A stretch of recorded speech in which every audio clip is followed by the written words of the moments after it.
여러분 안녕하십니까? 저는 그 초등수학 중에서 연산 부분만을 특화해서 만든 디지털 단기연산의 개발자 가치화기술의 김택진입니다. 지난 시간까지 우리가 디지털 단기연산에서 어떻게 단기에 주산식 암산으로 최소한의 암산 단위를 습득을 하고, 그리고 그거를 어떻게 초등학교 연산 과정에 있는 문제들을 풀어낼 수 있느냐를 사례를 통해서 우리가 알아봤습니다. 이번 시간에는 그 왜 디지털인가, 왜 어떻게 디지털이고 왜 디지털이 필요하고, 그리고 그 디지털은 어떤 방식으로 이게 그 교육 효과를 높일 수 있는가에 대해서 말씀을 드리도록 하겠습니다. 자, 요즘 현대 우리가 뭐라고 하죠? 제4차 산업혁명 시대다.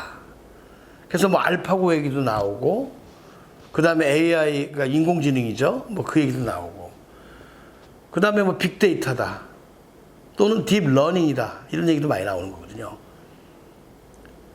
근데 이제 아날로그 방식의 교육 방법, 이 교육을 아날로그로 표현하는 게 적당할지 모르겠습니다만은, 어쨌든 간에 기존의 그 교육 방법은 이제 주로 이제 강의식 수업이 이제 주를 이뤘잖아요. 교재도 이제 보는 종이 교재가 이제 많이 있었고요. 이러다 보니까 이게 교사 의존도가 굉장히 큰 거예요. 교사 의존도가. 그 다음에 교재도 보면은 어느 정도 그 많은 사람들 대상으로 교재를 만들다 보니까 교재가 약간 그 표준화, 뭐 일반화 이렇게 돼 있겠죠. 물론 이제 수학 교재는 또 나름 상당히 이제 뭐 이렇게 세그멘테이션이 돼 있긴 해요. 뭐 기본 과정, 실력 과정, 심화 과정, 또 각 과정별로 뭐 A, B, C, D 등급을 하긴 하지만, 그래도 어느 정도는 이 개인차를 어느 정도 반영하기는 쉽지는 않습니다. 근데 이제 최근에 와서 이제 디지털식 방법은 좀 달라요. 요즘 최근에 그 화두가 되고 있는 뭐 자기주도 학습이다, 뭐 거꾸로 교실이다, 플립 러닝이다 하는 것들이 다 그런 거거든요. 근데 이런 것들이 디지털화되면서 딥러닝이 가능하게 되는 거예요. 그래서 물론 교사가 필요하지만 교사 외에 별도로 컴퓨터를 통해서, 컴퓨터가 말하자면 뭐 도우미 역할을 하는 거죠.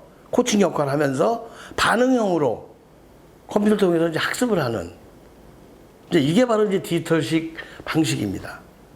그리고 거기에 나온 결과물을 빅데이터로 분석해서 개인별로 문제도 뽑아서 줄 수 있고, 개인별 수준 이제 학습이 가능한 거죠.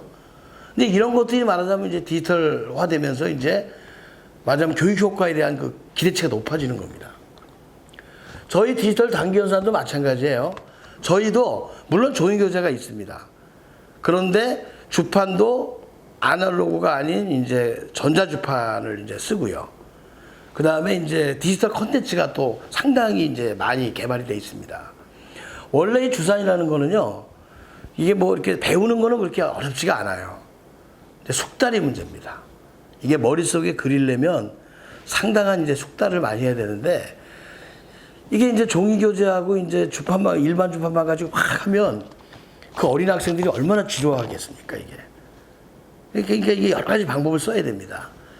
그래서 이제 저희는 이제 디지털 콘텐츠에 보면은 프로그램들이 다양하게 기본 교본에서부터 게임식 교본까지 이루고 나중에 연산 게임까지 다양한 방법으로 많이 놓게 하는 거예요, 많이. 이게 많이 놔야 이게 머릿속에 들어오거든요. 그리고 또 한 가지가 뭐냐면, 많이 놓는 게 중요한 게 아니에요. 이게 보면은 이게 주산, 이게 교재를 보면 이게 숫자를 막 이렇게 나열돼 있잖아요. 그게 그냥 숫자가 아니고 다 의미 있는 숫자들입니다. 단계별로. 그래서 마구잡이로 막 이렇게 더한다고 되는 게 아니고요. 단계별로 이제 이거를 숫자를 거쳐서 그 단계에서 이제 수업이 끝나고 암산이 되고 그 다음 단계 넘어가고, 근데 이렇게 돼야지 이게 어느 정도 그 짧은 기간에 효과를 볼 수 있는 거예요. 그리고 또 한 가지가 뭐냐면, 주산만 나가지고는 의미가 없습니다. 이제 암산이 돼야 되거든요. 근데 이제 암산이 되려면은 이거를 주판을요 아주 정확하게 놔야 됩니다. 저도 사실 이걸 개발하면서 이거 놔보면 제가 주산을 하거나 암산해도요 그 답이 맞는지를 확신이 안 서요. 그럼 이제 해답을 보거나 계산기 두들겨 봐야 되는데 이게 좀 사실 좀 귀찮아요, 그게. 근데 이게 수학이나 주사 똑같아요. 틀리는 걸 계속 틀리거든요, 이게. 근데 디지털은 내가 풀고 나서 버튼을 누르면 바로 답이 맞았다 틀렸다 이게 바로 결과가 나오는 거예요. 이 방과후 학습 같은 데 보면 이제 교사들이 채점을 이렇게 막 하더라고요. 근데 그 채점을 왜 해주나 봤더니 책을 걷어서 선생님들이 집에 가서 채점을 해서 또 이렇게 나눠줘요. 제가 이제 이렇게 보기에 그냥 그거 뭐 이렇게 학생들 보고 채점하라고 그러면 안 될까? 또는 뭐 부모님들 보고 좀 채점 부탁하면 안 될까? 뭐 이런 생각도 해봤는데 이 아이들이 이제 자기 거를 채점을 잘 안 한다는 거죠. 원래는 자기가 맞은지 틀렸는지 확인하고 이렇게 가야 되거든요. 그게 잘 안 되는 거예요. 그리고 사실 선생님들이 채점을 해줘도 그 결과치만 보는 거지 그거 뭐 논 과정이 어디서 틀렸는지가 알 수가 있어요? 없거든요, 이게. 저희 프로그램에 보면은 큐레이션이라는 프로그램이 있어요. 큐레이션. 원래 큐레이션은 뭐냐면 그죠? 미술관에서 이렇게 이제 작품을 권해주는 거잖아요. 그러니까 이제 틀린 문제들을 이렇게 권해주는 건데, 이런 문제 자주 틀리니까 요거를 좀 연습해라. 뭐 이런 건데, 거기를 보면요. 이게 주판을 놓고 버튼을 누르면요. 답이 틀렸다, 맞았다. 그리고 풀이 과정이 정답이 뭐다. 그 다음에 네가 풀이 과정은 뭐 잘못 났다. 이것까지 다 알려줍니다. 이런 걸 가지고 우리가 프로그램을 만들어야 되거든요. 암산도 마찬가지예요. 풀이 과정을 보면서 머릿속에 상을 그리면서 암산 연습을 하면 훨씬 더 같은 기간 내에 이제 효과가 나타나는 거거든요.